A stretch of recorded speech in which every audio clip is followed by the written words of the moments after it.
सभी मित्रों को नमस्कार। मैं अंकित दुबे आप सभी लोगों के मत विशेषण विशेषण के पार्ट नंबर 4 को लेकर चल रहा हूँ। इसमें हम पढ़ रहे हैं निश्चित संख्यावाची विशेषण के बारे में, जो कि पार्ट इसके होते हैं 6। पहला होता है पूर्णांक बोधक, दूसरा अपूर्णांक बोधक, तीसरा क्रमवाचक, चौथा आवृत्तिवाचक, पांचवा समुदाय बोधक और छठा होता है प्रत्येक बोधक। पूर्णांक बोधक की बात करें तो इसमें आती हैं संख्याएं जैसे 1, 2, 3 डॉट डॉट डॉट। जैसे हम बात करें इसमें 5 केले, तो ये हो जाएगा पूर्णांक बोधक। अपूर्णांक बोधक में आता है 1.5,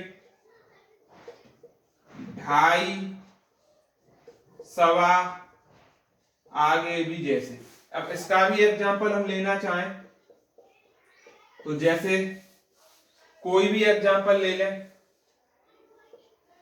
2.5 केला, यानी केला का 2.5 पीस, एक और 1.5, 2 और 2.5, सवा 2.5। अब क्रमवाचक की बात करें तो क्रमवाचक में आता है हमारा क्या, पहला, दूसरा, तीसरा, डॉट डॉट डॉट डॉट।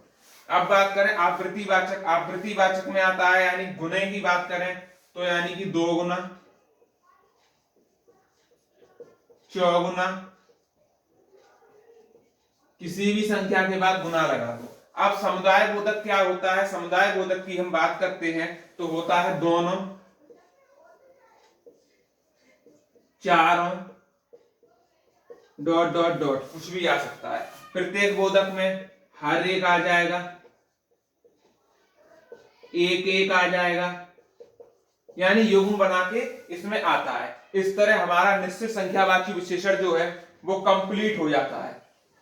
अब हम बढ़ते हैं अपने पार्ट नंबर 2 की तरफ, जो है अनिश्चित संख्यावाची विशेषण। अब आते हैं अनिश्चित संख्यावाची विशेषण के बारे में। तो वे विशेषण जो संज्ञा या सर्वनाम की अनिश्चित संख्या को बताते हैं अनिश्चित संख्यावाची विशेषण कहलाते हैं। जैसे कि कुछ केले, कई हाथी, कुछ और कई से हम ये पता कर सकते हैं कि अनिश्चित होगा। तो कुछ का मतलब है कि हमें नहीं पता वो कितनी चीज की बात कर रहा है, 10 भी केले हो सकते हैं, 20 भी केले हो सकते हैं। इस तरीके से आपका अनिश्चित संख्यावाचक विशेषण फिनिश होता है। अब हम चलते हैं परिमाणवाचक विशेषण में। परिमाणवाचक विशेषण,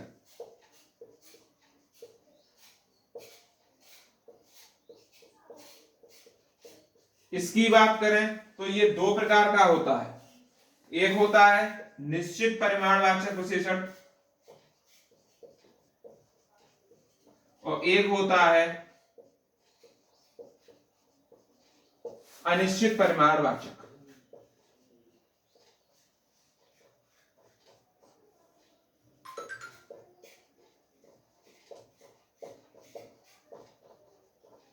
अब एक एक करके दोनों को हम समझते हुए चलते हैं।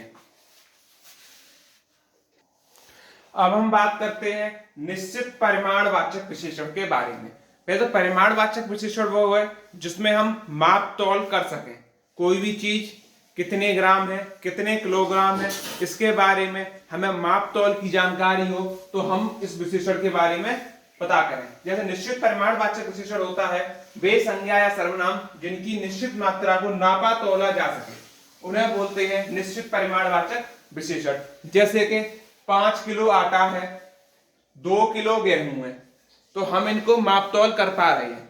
तो जितनी भी मापी तौली जाने वाली चीजें हैं, अगर उनका सही सही माप तौल हो रहा है तो उनको हम निश्चित परिमाणवाचक विशेषण के बारे में बताते हैं। अब आते हैं अनिश्चित परिमाणवाचक विशेषण क्या होता है।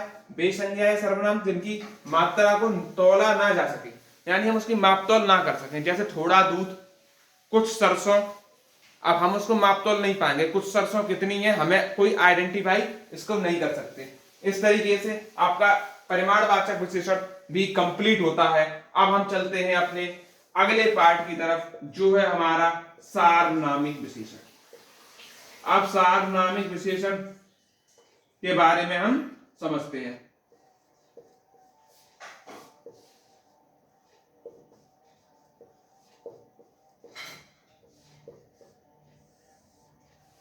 सार्वनामिक विशेषण के बारे में हम समझें तो हमें एक चीज याद होगी, सार्वनामिक यानी जो सर्वनाम, यानी सर्वनाम के साथ विशेषण जो जुड़ता है उसको हम बोलते हैं सार्वनामिक विशेषण। बात करते हैं सार्वनामिक विशेषण की, तो विशेषण के रूप में प्रयोग होने वाले सर्वनाम सार्वनामिक विशेषण कहलाते हैं।